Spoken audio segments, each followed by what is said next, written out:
this video, we're going to be covering the knee or tibia PAILs and rails for internal and external rotation. So this is essentially a way for us to strengthen that knee joint in external rotation of the tibia or internal rotation of that knee or tibia joint. Now, you feel free to have something for your back support, so you can sit up against the wall if you would like. For our setup for this stretch or this position, what we're going to do is we're going to have our knee and hip slightly flexed, knee is also slightly flexed here, and we're going to start off by placing that foot on the ground and keep our hands behind our back. Now from here, what we're going to do is we're going to first go over how to work on internal rotation.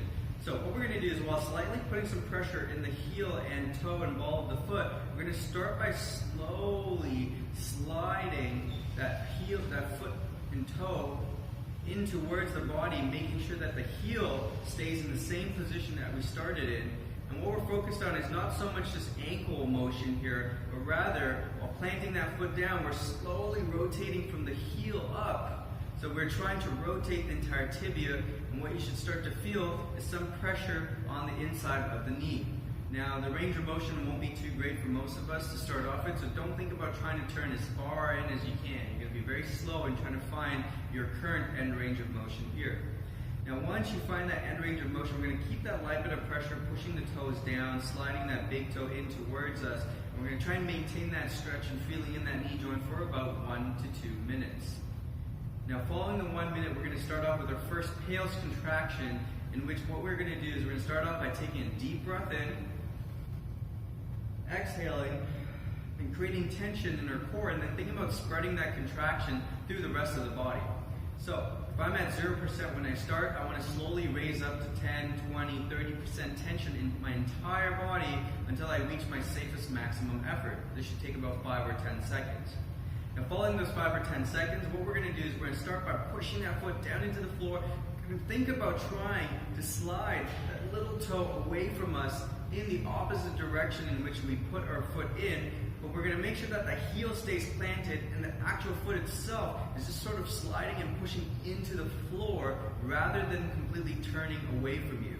So for about 10 seconds, start to drive that down into the floor and start to slide away from you as hard as you can.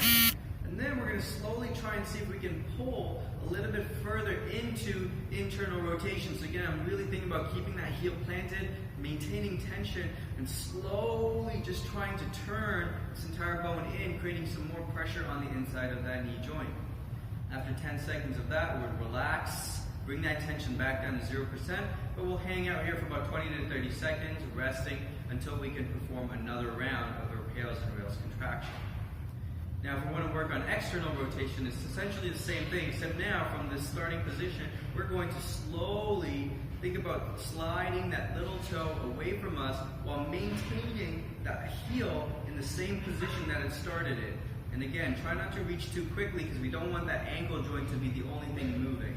We want this entire bone to turn as one single unit. So slowly try to find your passive range or active range there by slowly sliding. Again, this time now what you're going to feel is some pressure on the inside of that knee joint here. Now, once we're at that end range, we're going to hold and maintain that stretch for about 1 to 2 minutes. Following that 1 to 2 minute stretch, we're going to then engage in our first PAILs contraction. Again, take a deep breath in, exhale, tighten up that core, start to create contraction through the entire body, thinking about raising that tension up to your safest maximum effort. Once we reach that point, we're going to now think about trying to drive that heel down, and we're going to try and turn and slide this bone in this direction here. So we're thinking about trying to drag that big toe across the floor without letting it actually move from the position that we started in. So we're going to continue to create that tension for about 10 seconds. And then we're going to try and add a little bit more external rotation. So now we're going to keep that heel driven down, and we're going to try and see if we can go further out in the direction of our initial stretch. So trying to turn actively into more external rotation there for about 10 seconds or so. Once 10 seconds are up, we're going to relax. Stay in that position, rest for about 20 to 30 seconds until you can perform another round of that PAILs and rails contraction. So start off with maybe 2 or 3 rounds in each direction. And over time, as you open up more range, then we can progress that with some passive range holds and passive range lift off.